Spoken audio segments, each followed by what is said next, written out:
minimize contact as much as possible, because you're going to be pissed deleting all friends and family, which I would suggest they are not your friends, they are not your family, point blank period.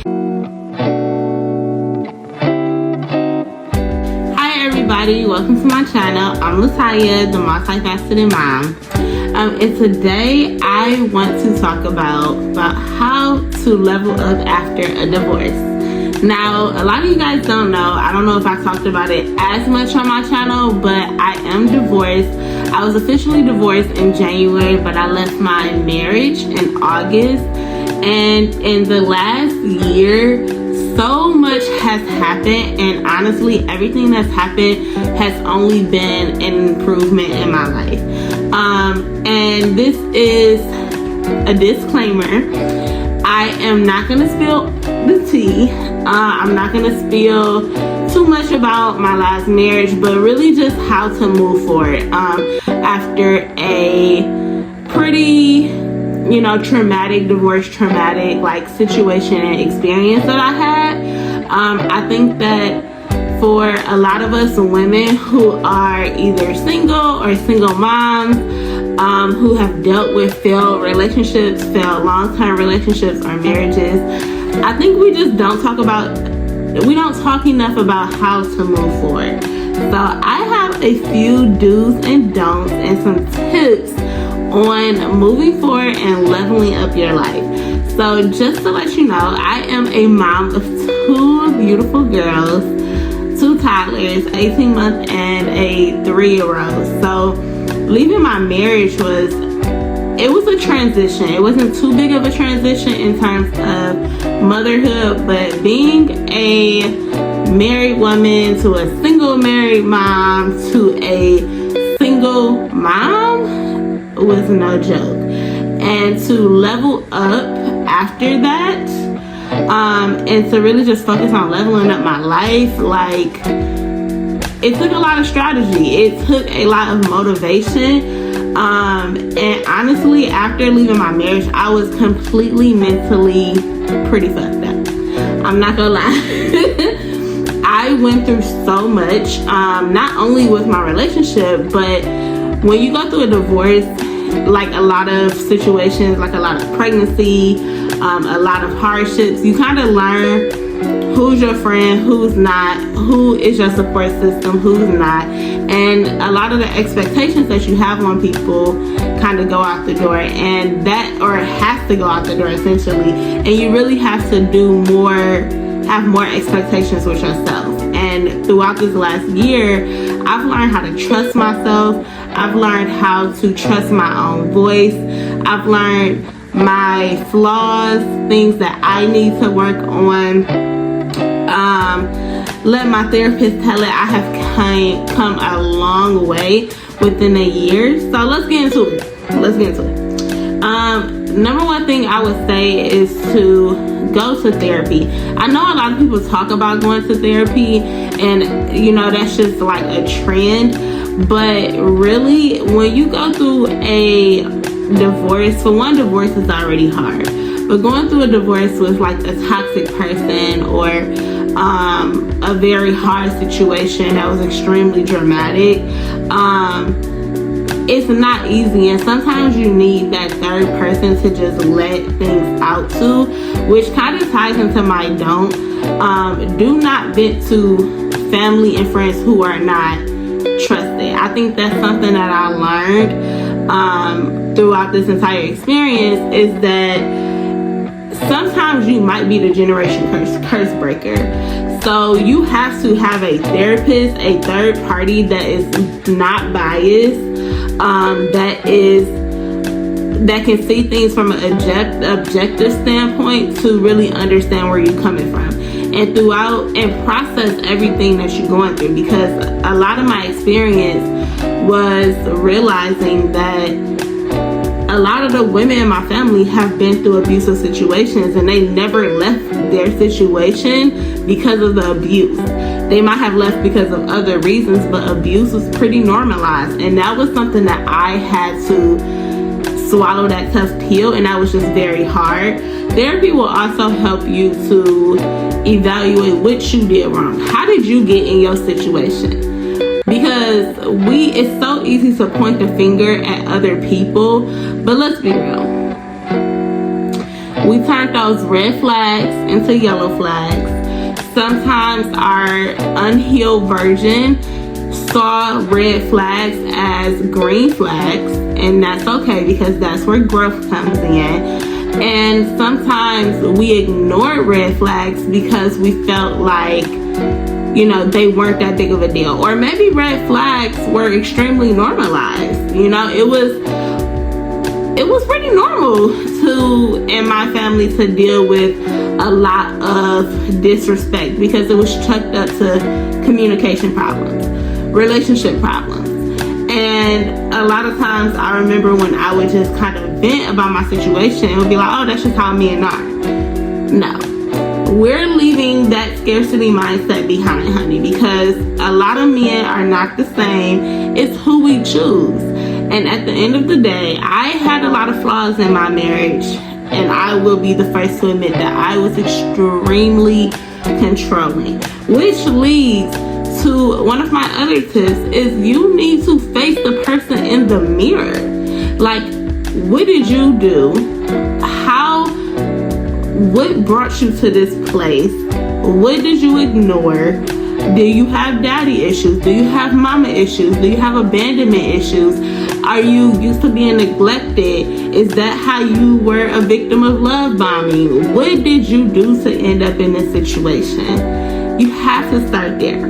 My next piece of advice would be to cater to yourself, because while processing everything that you're going through, while processing what you did wrong, it's going to be a tough pill to swallow. And if you aren't used to facing shame, then you have to sometimes give yourself a different type of self-love that you never experienced. And sometimes self-love might mean I'm not going to focus on processing my emotions. I'm just going to feel whatever comes for that day. I'm going to do something fun, whether that's get my hair done, get my nails done. I really don't want to be that typical in terms of self-care, because honestly, my form of self-care has been just trying to do a consistent skincare routine.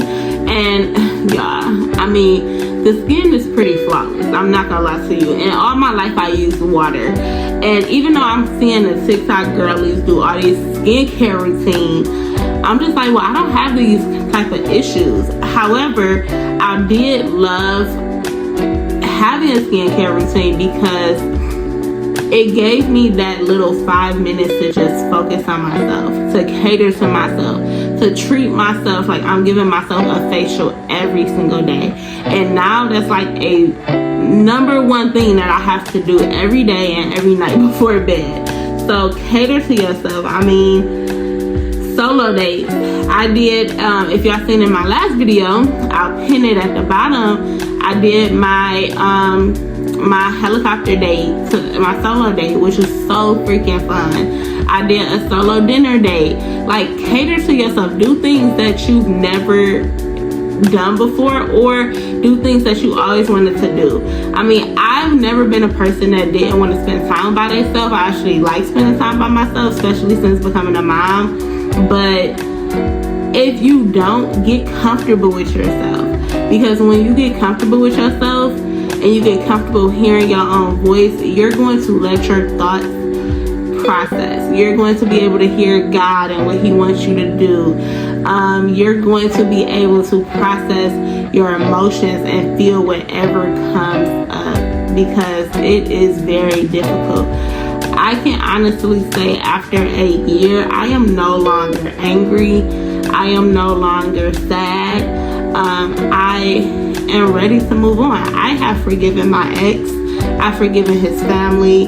I have forgiven, and now I'm ready to let go. But it took a year, and it's still some things I'm processing, but overall, like, I gave myself that time to feel whatever anger and emotion came up, and that's extremely important. I'm going to go on my 3 do's and don'ts. It's 3 total. So, number 1, please do not date. Don't date for at least 6 months. I haven't dated for a year. Do not date for at least 6 months. I want to go as far as saying don't have sex before 6 months. But I know some people have needs, whatever the case is. But I think that when you go 6 months of no dating, silence, no attention, nobody texting you, it allows you to validate your own emotions, make yourself feel comfortable at night. It allows you to really focus on what's important to you and not merging your life in with somebody else's before you even have clarity on who you are as a person and what things you need to work on, because you're going to consistently have the same patterns that you did in your last relationship, and you're going to end up in the same situation if you don't take the time to work on yourself. 2, don't tell anybody your business. I already said that before, but I think one of my biggest mistakes was telling family my business about my situation. I think that I started to later learn about privacy, but I'm the type of person that externally processes. And if you are that type of person like I am, get a trusted person, a couple people to process that with. If not, only your therapist for real, because some people can't really understand that, and your feelings or whatever you are dealing with might become a debate, and then you'll end up mad at this person or people, and it's not their fault. They do not have the capacity to support you in a way that you need support, and that's okay. And 3, this is a big one and this is a hard one. If you have kids, please go no contact. If you don't have kids, there's really no reason for y'all to talk. Like, it's just not. But if you do have kids and you have to talk, I would say go no contact or go very limited contact. I think one of the biggest things that I did that saved my mental health during this process was going no contact from the very beginning. Email only if it's not about the kids. In my particular situation, there was a protection order, so this person could not contact me. But if you do not have that in place, go no contact. If you need to parent, co-parent, don't assume that it's going to be healthy in the beginning, because in order for it to get better, it has to go through that worst icky stage and then it gets better. But if you never allow it to go through that icky stage where both of y'all are processing your emotions, getting like those logistic bitterness and stuff out the way, you're going to end up in this cycle of drama that's unnecessary if you would have kept it black and white from the very beginning. And I've seen it, and I just did not want to go through that, so I decided to just be extremely black and white from the very beginning, and it definitely saved me a lot of peace. Something that was hard was deleting all friends and family, which I would suggest they are not your friends, they are not your family, point blank period. I deleted girlfriends, I deleted family members, everything, and it's nothing personal against them. It's just whenever I seen them, it reminded me of my ex, who I'm trying to process whatever trauma that I went through with that person. So you have to protect your peace of mind, and protect your peace, protect, you know, because then when you're on social media and you posting certain things and expressing yourself, you might look at, oh, are they looking at my story? And it just becomes a little bit more energy into something that shouldn't take as much energy. You need to reserve your energy. You need to reserve, like, okay, I'm not posting for anybody but myself. I'm expressing myself, and I know that nobody on that other person's side is going to see anything. Whatever, minimize contact as much as possible, because you're going to be pissed. Something is going to trigger you, and you want to protect yourself and protect that co-parenting relationship that y'all could possibly have in the future by processing your emotions, because your emotions, your triggers, anything is your problem now, because you've already done a step, which is leaving a relationship. Now it's time for you to process it, and it's time for that other person to process this too. But that is all I have today. Make sure you subscribe and like if you want to see more content like this. See you.